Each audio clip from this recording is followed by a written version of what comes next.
जय सद्गुरू सगळ्यांना. मी आहे स्नेहा. मी माझ्या चॅनलवर तुमचं स्वागत करीत आहे. आज आपण पाहणार आहोत घरच्या घरी तूप कसं बनवायचं ते. एक टिप सांगणार आहे तुम्हाला, ज्याच्यामध्ये नाही मिक्सरची मदत लागणार आहे, नाही दहीची मदत लागणार आहे. इझिली आपण तूप काढू शकतो आणि आपली जेवढी मलाई असेल तेवढंच आपलं तूप निघणार आहे. चला मग पाहूया आपण दुधापासून लोणीपासून तूप कसं बनवायचं ते. इथे मी दूध घेतलेलं आहे, ह्याला तापून थंड केलेलं आहे. ह्याची मलाई आपल्याला काढायची आहे. हे दूध मी 1 लिटर घेतलेलं, पण माझ्या मुलीसाठी मी ह्याच्यातलं काढलं आहे, पण याची मलाई नव्हती काढलेली, मी अशीच ठेवलेली, कारण आपल्याला दाखवण्यासाठी मी मलाई काढली नव्हती याच्यातली. 1 लिटर दुधाची मलाई ही आता जी काढते ह्याच्यापेक्षा जास्त निघते. अशी आपल्याला दूध थंड झाल्यावर ही अशी मलाई काढून ठेवायची आहे एका भांड्यामध्ये. मलाई अशी साचून 1 महिना या तुम्हाला जर आठवड्याने काढायची असेल तर चांगलंच आहे. जर काही जणांना जमत नसेल तर 1 महिना या 15 दिवसांनीही आपण तूप काढू शकतो. या पद्धत मी ह्या डब्यामध्ये असे महिनाभर असे स्टोअर करून ठेवते फ्रीजरला, लोणी काढून. तुम्ही आता पाहू शकता ही खूप कमी प्रमाणात आहे. 1 लिटर दुधाची जास्त मलाई येते. ही अशी मी एवढी मलाई महिनाभराची साचवलेली आहे. ह्याला मी काढून अर्धा तास फ्रीजरला ठेवलेलं, भांड्यामधून काढून या बाउलमध्ये अर्धा तास ठेवलेलं फ्रीजरमधून काढून 15-20 मिनटं बाहेर ठेवलेलं रूम टेम्परेचरवरती. आणि आता मी हे करायला घेणार आहे. आपल्याला ह्याला मिक्सरची गरज लागणार नाही. आपण हे हातानेच ह्याला घोटळून याची लोणी साईडला करून तूप काढणार आहोत. आपण जेवढं हलू तेवढं ह्याची लोणी तयार होती पटकन. तुम्ही पाहू शकता असं जे काय आहे पाणी ते हळूहळू निघायला लागलं आहे. या पद्धतीत आपण ह्याला हलवून ह्याचं पाणी एकदम जे काय निघणार आहे ते काढून टाकायचं आहे. हे बघा तुम्ही, ह्याचं पाणी निघायला लागलेलं आहे. आपल्याला जर हे पटकन करायचं असेल तर तुम्ही मिक्सरलाही लावू शकता, पण मिक्सरमध्ये जेवढं तुमचं लोणी आहे त्याच्या कमी इतकं तूप निघतं. ही आपल्या हाताची पद्धत आहे, ज्याच्याने आपल्याला काही त्रास नाही आहे. पहिल्याच्या काळामध्ये अशी रवी मिळायची, त्या रवीने घोटून आपण असं तूप काढायचो. आता ती रवी अशी फार प्रमाणात कमी झालेली आहे. तुम्ही पाहू शकता आपलं अजूनही याच्यामधून पाणी निघत आहे आणि साईडला जे काय आहे ते आपलं लोणी तयार होत आहे. पण आपण जे वरून पाणी टाकतो त्याच्यामध्ये खूप प्रमाणावर आपले हे लोणी निघून जातं. हे जे आपण हाताने करतो याच्यामध्ये अलगद असं ते दुधाचं जे पाणी असतं ते निघून जातं. इथे मी 1 ग्लास इतकं पाणी वरून टाकलेलं आहे. तेही थंड पाणी आहे. आता उन्हाळा चालू झाल्यामुळे आपल्याला तूप तयार करताना लोण्यामध्ये नेहमी थंड पाणी टाकायचं आहे.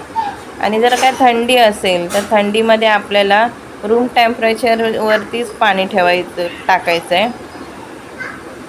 इथे पाहू शकता तुम्ही, जे काय लोण्याचं पाणी आहे ते निघतं आहे. आता ह्या 2-3 पाण्याने आपण परत पाणी वरून टाकून ह्याला चांगलं घोटळून घेणार आहोत. तुम्ही पाहू शकता इथे आपली लोणी अशी ही तयार झालेली आहे. हात जर आपण मिक्सरमध्ये तयार केला ना तर ह्याचा गोळा होऊन अलगद आपल्या हातात येतो, पण हे आपण हाताने केल्या कारणाने सॉफ्ट आणि मऊ निघतं आहे. बघा तुम्ही पाहू शकता,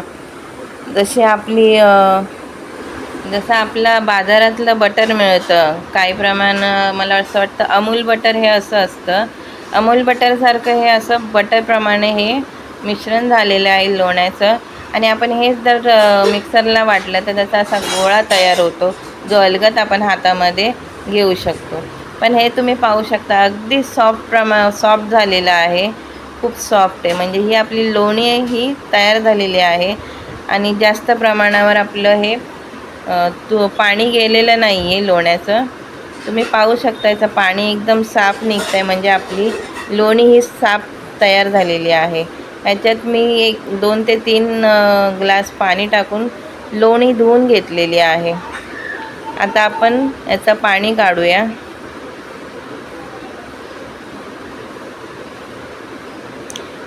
काही जण लोणी परातीमध्ये काढून असं पसरट भांडं असतं, ग्लास म्हणा या वाटी म्हणा, ह्याच्याने मॅश करून आपले लोणी तयार करतात. पण आपल्याला अशी ही पद्धत सोपी वाटते, ज्याच्याने मिक्सरही तेलकट होत नाही, मिक्सरचं भांडंही तुपाच्या ह्याच्याने तेलकट होत नाही. जे काय होईल ते हे आपल्या एकच भांड्यामध्ये होतं. वरून मी परत पाणी टाकलेलं आहे. आपला हा लोण्याचा गोळा आहे तो स्वच्छ धुण्यासाठी. आपला जेव्हा लोण्याचा गोळा हा तयार झाला तर आपल्याला हे 2 ते 3 पाण्याने स्वच्छ धुवून काढायचं आहे, कारण त्याच्यातला जो काही वास आहे तो आपल्याला काढायचा आहे. तुम्ही पाहू शकता ह्याच्यातलं जे पाणी आहे ते एकदम स्वच्छ दिसतंय, म्हणजे लोणी आपलं स्वच्छ झालेलं आहे. आता पाणी आपलं एकदम घाण नाही, एकदम पांढरे म्हणजे स्वच्छ झालेली आहे आता लोणी. आता आपण ह्याला कढईत टाकूया तूप करण्यासाठी. तुम्ही पाहू शकता अगदी सॉफ्ट अशी तयार झालेली आहे. जेवढा आपला हा लोणीचा गोळा आहे तेवढंच आपलं तूप रेडी होणार आहे. काही जणांचं तूप हे लोणी प्रमाणात अर्धं तूप बनतं, पण हे आपलं आता अशा पद्धतीमध्ये जर तुम्ही बनवाल तर जेवढा लोण्याचा गोळा आहे तेवढंच तुमचं तूप तयार होणार आहे. आता ह्या लोण्याला आपण कढईमध्ये कडूया.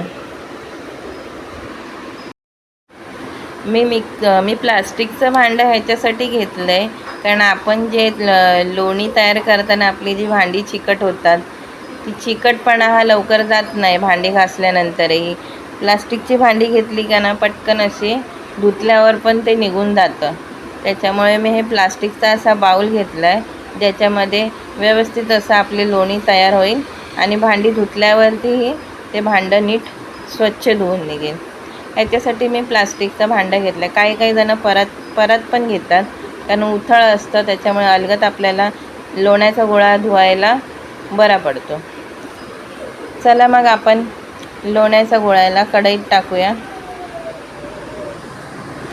इथे मी कढई घेतलेली आहे, अगदी मंद गॅसवरती त्याला ठेवलेलं आहे आणि जे काय आता आपलं लोण्याचा गोळा आहे तो सोडणार आहे याच्यामध्ये. थोडंसं आपण पाण्याने धुतल्या कारणाने कढईमध्ये टाकल्या ते बबल्स असे येतात, कारण आपण पाण्याने त्याला धुतलेलं आहे. त्याच्यामुळे मंद गॅसवरती आपल्याला हे शेवटपर्यंत तूप आपलं कढवायचं आहे, कारण जर का तुम्ही फास्ट कराल तर हे टाकल्या फेसने कढईच्या बाहेर तूप पडू शकतं.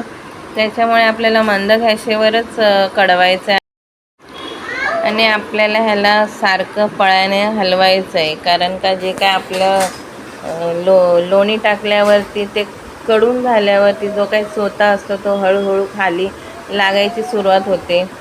त्याच्यामुळे आपल्याला सारखं पळ्याने ह्याला हलवावं लागणार आहे. जर तुम्ही असा सिलिकॉनचा हा असा पळा घेतला तर खूपच छान आहे, कारण का सिलिकॉनचा पळा हा साईडने आपण जर फिरवला तो अलगद तसं साईडने सगळं निघू शकतं. आपला स्टीलचा जर तुम्ही घेतला तर स्टीलच्या पळ्याने कसं व्यवस्थित सगळं निघू शकत नाही, सिलिकॉनच्या पळ्याने व्यवस्थित असं सगळं निघतं. तुमच्या घरी जे अवेलेबल असेल पळा तुम्ही त्याच्यानेही करू शकता. तर ते एक लक्षात घ्या की जे काय आपलं तूप टाकलेलं आहे, लोण्याचा गोळा टाकलेला आहे, तो वर कढईच्या बाहेर येऊ नये बस याची काळजी घ्या. म्हणून आपल्याला सारखं पळ्याने त्याला हलवायचं आहे. तुम्ही पाहू शकता हे असं वर एकदम आलेलं आहे, कारण याचा फेस जोपर्यंत आटत नाही तोपर्यंत आपलं तूप हे रेडी होत नाही. तुम्ही पाहू शकता सिलिकॉनच्या पळ्याने मी कसं साईटीने सगळं काढते. कारण हे जर आपण काढलं नाही ना तर आपली कढई नंतर करपू शकते, कारण त्याला वाफ लागून लागून साईडचा जो किनार असतो तो करपू शकतो. तुम्ही पाहू शकता ह्याच्यावरती जो काय फेस आलेला होता तो आता कमी झालेला आहे, कारण आता हे तूप रेडी आपलं व्हायला लागलेलं आहे. हे जे व्हाईट मिश्रण दिसतंय तुम्हाला, हेही आपल्याला आता मंद गॅसेवरती आटवायचं आहे. याचा जो चोथा आहे तो खाली होईपर्यंत, खाली बसेपर्यंत आपल्याला हलवायचा आहे. मंद गॅसेवरच आपल्याला करायचं आहे, कारण फास्ट गॅसेवरती होतं तर लवकर, पण आपले तूप हे करपू शकतं आणि करपल्याने त्याला लालसर असा कलर येतो. आता तुम्ही पाहू शकता ह्याला येल्लो असा कलर आलेला आहे. काही जणांचं जे तूप असतं ते खूप सफेद असं निघतं. याचं कारण तेच का ते लोक कढवत नाही. जास्त कढवल्याने आपलं हे असं येल्लो कलरचं तूप रेडी होतं. तुम्ही पाहू शकता लोण्याचा जो चोथा होता तो खाली असा आलेला आहे आणि वर आपलं हे तूप रेडी होत आहे. ह्याला अजून आपल्याला थोडा वेळ कढवायचा आहे. तुम्ही पाहू शकता हा जो कलर आलेला आहे हा नॅचरली कलर आहे. ह्याच्यात आपण काही मिक्स केलेलं नाही आहे, काही टाकलेलं नाही आहे. फक्त आपल्याला याच्यामध्ये आता लवंग टाकायचा आहे. लवंग ह्याच्यासाठी टाकायचा आहे, जो महिनाभर आपण स्टोअर करून ठेवतो लोणी, त्याचा एक उघरटपणा वास येतो, तो वास जाण्यासाठी. आपण तूप खायला घेतल्यावर त्या तुपाचाही आपल्याला उघरटपणाने वास येतो. हे मी चिमूटभर इतकं मीठ घेतलेलं आहे आणि मीठ लोण्याला टाकायचं असेल, जर तुम्हाला टाकायचं नसेल तर तुम्ही स्किप करू शकता. तुपामध्ये मीठ टाकल्याने ना तूप हे टिकून पण राहतं. तुम्ही पाहू शकता असं आपल्या इथे तूप हे रेडी झालेलं आहे. फक्त आता 5 ते 7 मिनटं याला उकळवायचं आहे, कारण आपण ह्याच्यात लवंग टाकलेला आहे. लवंगाचे फ्लेवर जे काय आहे तुपामध्ये सुटायला पाहिजे. मला ही अशी पद्धत एकदम सोपी वाटते. मिक्सरमध्ये आपण वाटतो ते पटकन होतं आपलं, पण ही अशी पद्धत मला बरी वाटते की काही जास्त भांडी आपली खराब होत नाही. मिक्सरमध्ये मिक्सरचं भांडं, परत मिक्सर वगैरे, परत ते आपले परात वगैरे जे काय आपण घेऊ ते सगळं चिकट होतं. ही पद्धत मला बरीच वाटते का एकच भांड्यामध्ये आणि एकच परातीमध्ये आपलं लोणी हे तयार होऊन जातं आणि पटकन अशी होणारी ही रेसिपी आहे. तुम्हाला माझ्या मुलींचा आवाज येत असेल, कारण त्या आता मस्ती करत आहेत, तर त्या आवाजाला तुम्ही इग्नोर करा. इथे आपलं लोणीचं जे होतं ते लोणीपासून तूप रेडी झालेलं आहे. तुम्ही पाहू शकता जो लोण्याचा गोळा आपण टाकलेला तेवढाच आपल्याला हे तूप मिळालेलं आहे. एकदम नॅचरली अशी तूप आपलं रेडी झालेलं आहे. जो का त्याचा चोथा आहे तो चोथा खाली साचलेला आहे. हे आता आपण गॅस बंद केल्याने जे काही बबल्स आहेत वरचे हे थंड होणार आहे आणि हे गॅस बंद केल्यानंतर आपल्याला थोडेसे 4-5 थेंब असे पाण्याचे टाकायचे आहेत, ज्याच्याने आपलं जे काय तुपाचं प्रोसिजर आहे हे थंड होण्यासाठी. पाण्याचे 2-3 असे थेंब आपण टाकले ना का जे प्रोसिजर असतं ते थोडंफार प्रमाणात येतं. तुम्ही पाहू शकता असं आपल्या इथे तूप रेडी झालेलं आहे आणि स्वतः पण खाली बसलेला आहे. आणि आपण हे जर मिक्सरमध्ये केलं तर हे तूप तुमचं ह्याच्यापेक्षा कमी होऊ शकतं आणि ह्याच्यापेक्षा कलर वेगळा येऊ शकतो, कारण हा पूर्णपणे नॅचरल कलर आहे. तुम्ही करून बघा माझ्या पद्धतीमध्ये, मग तुम्हाला खरंच पटेल का हा नॅचरल कलर असा येतो. इथे आपलं तूप हे रेडी झालेलं आहे. आता आपण ह्याला एका बरणीमध्ये काढूया.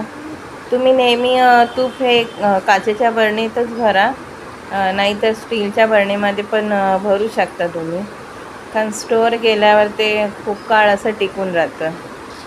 तुम्ही पाहू शकता इथे आपल्या इथे काचेच्या बरणीमध्ये तूप मी काढलेलं आहे. रेसिपी जर आवडली असेल तर माझ्या चॅनलला सबस्क्राईब नक्की करा, कारण मी जे काय पाठवलेले व्हिडिओ तुमच्यापर्यंत पोचू शकतील. सबस्क्राईब करा, लाईक करा, आणि जर का बैठकीत सगळेजण असतील तर सगळ्यांना माझ्याकडून जय सद्गुरू.